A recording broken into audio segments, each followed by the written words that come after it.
Good morning third class students. मैं आपकी Hindi teacher रजनीनंदा। बच्चों, आज की लाइव क्लास में हमने पाठ 20 चतुर बीरबल की कहानी बच्चों ने रीडिंग की वन बाय वन।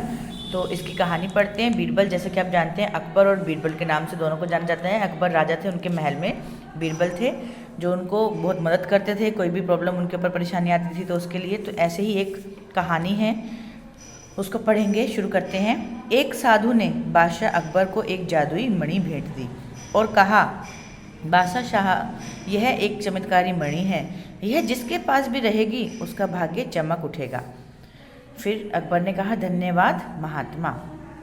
मणि के आने से बादशाह को अच्छी अच्छी खबरें सुनने को मिली। वे प्रतिदिन मणि को एक बार जरूर देखते। वाह, वास्तव में चमत्कारी मणि है, राजा ने कहा। अकबर इसके बाद नेक्स्ट है, मणि अब बादशाह को प्राणों से भी प्रिय हो गई। एक दिन बादशाह अकबर का दरबार लगा। दरबार में सभी दरबारी चुप थे। बादशाह ने पूछा, क्या बात है, आप लोग चुप क्यों हैं? उन्हें उत्तर दिया गया, हुजूर, आले में मणि नहीं है। आले में मतलब जहाँ पे वो मणि को रखते थे, उस जगह को, उस कॉर्नर को कहते हैं, तो वहाँ पे मणि नहीं है, उन्हें बताया गया। अकबर हैरानी से बोले, हमारी मणि कौन चुरा सकता है? हमें अपनी मणि 7 दिन के भीतर चाहिए, वरना तुम सबकी खैर नहीं। सभी दरबारी घबरा गए। अब अकबर को बीरबल की याद आई। उन्होंने बीरबल को दरबार में बुलवाया और कहा, बीरबल, मैं तुम्हें 2 दिन का समय देता हूँ। मैं जानता हूँ कि केवल तुम ही उस मणि का पता लगा सकते हो। बीरबल ने कहा, जो आज्ञा हुजूर। बीरबल रात भर सोचते रहे। तब उन्हें एक उपाय सूझा। अगले दिन जब वे दरबार में आए तो बादशाह ने पूछा, बीरबल, चोर कौन है? जी हुजूर, मुझे चोर का पता लग गया है, उसने कहा। अकबर हैरानी से बोले, जी हुजूर, चोर हम में से ही एक है। क्या चोर का पता लग गया है? परंतु क्या बीरबल? मुझे सभी दरबारियों की परीक्षा लेनी होगी।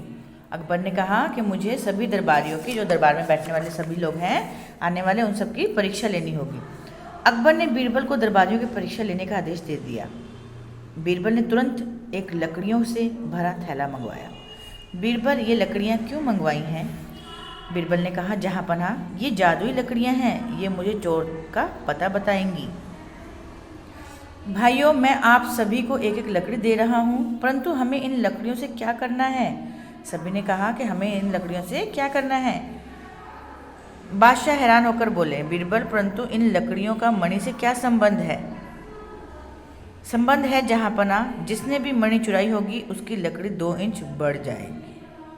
क्या उसने उपाय बताया कि जिस व्यक्ति ने मणि चुराई होगी उसकी लकड़ी 2 इंच बढ़ जाएगी? उसके लिए क्या करना होगा? आज रात आप लोग अपनी अपनी लकड़ी को अपने अपने तकिए के नीचे रखकर सो जाएं और कल दरबार में लेकर आएं। क्या कहा उसने कि सभी लोगों को जब एक एक लकड़ी दी तो उनसे कहा कि आप सभी लोग अपने तकिए के नीचे इस लकड़ी को रखकर सोना और फिर सुबह लेकर इसको आना। सभी दरबारी अपनी अपनी लकड़ी को लेकर चले गए, परंतु जिस दरबारी ने मणि चुराई थी उसे रात भर नींद नहीं आई। उसने मन ही मन सोचा, मेरी लकड़ी 2 इंच बढ़ गई होगी, क्यों ना मैं अपनी लकड़ी 2 इंच काट लूँ। ठीक है, क्योंकि चोर के मन में तो चोरी होती है, तो उसको ये था सुबह उठा के, भाई शायद मेरी लकड़ी बढ़ गई होगी क्योंकि मैंने मणि चुराई है, तो मैं उसको 2 इंच काट देता हूँ। यह सोचकर दरबारी ने अपनी लकड़ी 2 इंच काट दी। अगले दिन फिर सभी दरबारी बादशाह अकबर के दरबार में मौजूद थे। बीरबल ने सभी दरबारियों की लकड़ियां नापी। जैसे ही वे उस दरबारी के पास पहुंचे तो छोटी लकड़ी देखकर समझ गए, जहाँपनाह, इसी दरबारी ने आपकी मणि चुराई है। परंतु तुम कैसे कह सकते हो कि इसने ही मणि चुराई है? बादशाह ने प्रसन्न होकर बीरबल को जहाँपनाह, ये सभी लकड़ियां साधारण थीं। अभी भी सभी दरबारियों की लकड़ियां बराबर हैं, परंतु इसने डर के मारे अपनी लकड़ी 2 इंच काटकर छोटी कर दी। फिर जो चोर था उसने क्या बोला, मुझे माफ़ कर दो जहाँपनाह, मुझसे गलती हो गई। बादशाह ने प्रसन्न होकर बीरबल को बहुत सी भेंट दी और चोर दरबारी को कारागार में डाल दिया गया। वहाँ बीरबल, तुम्हारा जवाब नहीं।